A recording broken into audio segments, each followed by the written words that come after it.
Welcome to Live, Life Inspired Views for Every Day. My name is Chris Meyer, and I'm a curious soul. As I began writing this podcast, I sat imagining what it would be like if we all received an invitation to a gathering of wounds. Perhaps the invitation would come in a package containing a soft bag or satchel for us to fill with our wounds and then carry them to the gathering.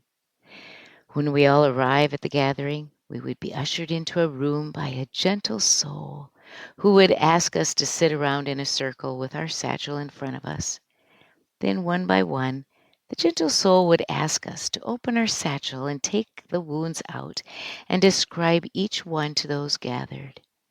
As the stories are shared, there are tears from the wounded as well as from the listeners as they feel the pain and sorrow, the anger and the hurt, the remorse and the guilt.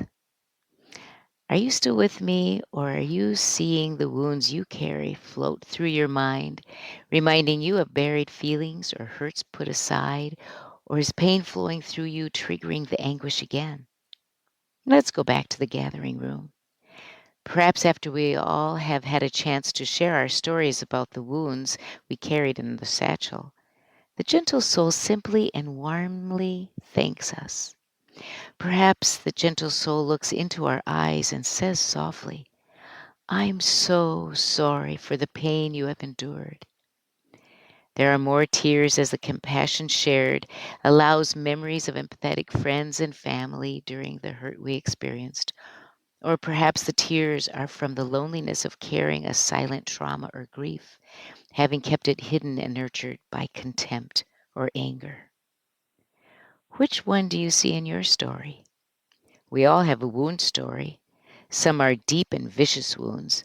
Some are wounds of disappointment that turn to bitterness. Some are wounds of anger, regret, hurt, or guilt.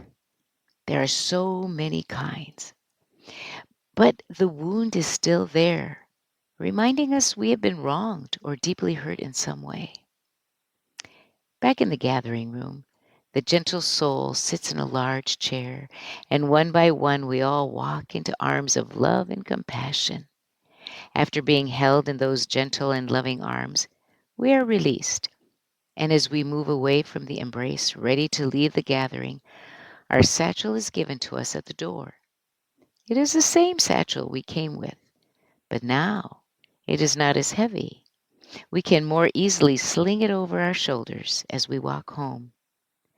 We know our wound is still inside, but it no longer distracts us, and we are able to enjoy the beauty of our journey home.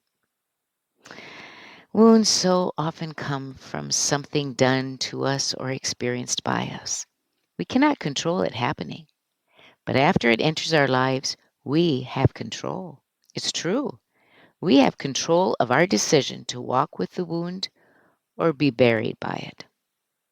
Brene Brown tells us when we do not get support after being wounded, it is difficult to get off the floor and re engage in our lives. But we go through the motions still crumpled. She believes there is another way of keeping our wound caged inside us. She says, by convincing ourselves that we are okay and keep ourselves upright by hanging on to our crumpled anguish, rigidity, and perfection in silence, we become closed off, never open to vulnerability and its gifts, barely existing because anything at any moment could threaten that fragile, rigid scaffolding that is holding our crumpling selves and keeping us standing. Hmm.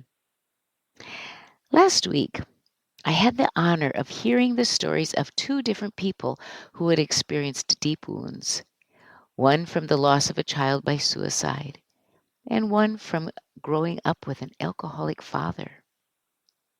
They each held their satchel as they shared their wound stories with me, but the weight of the satchel didn't encumber them because they shared their stories and allowed others to embrace them with empathy, compassion, and love. We are all wounded in some way. Life cannot be lived without going through hurts, pain, and loss. But the willingness to share eases the weight of the wound and allows for joy to seep in along the journey. Richard Rohr said, "When we do not transform our pain, we will transmit it." For you see, wounded people wound people.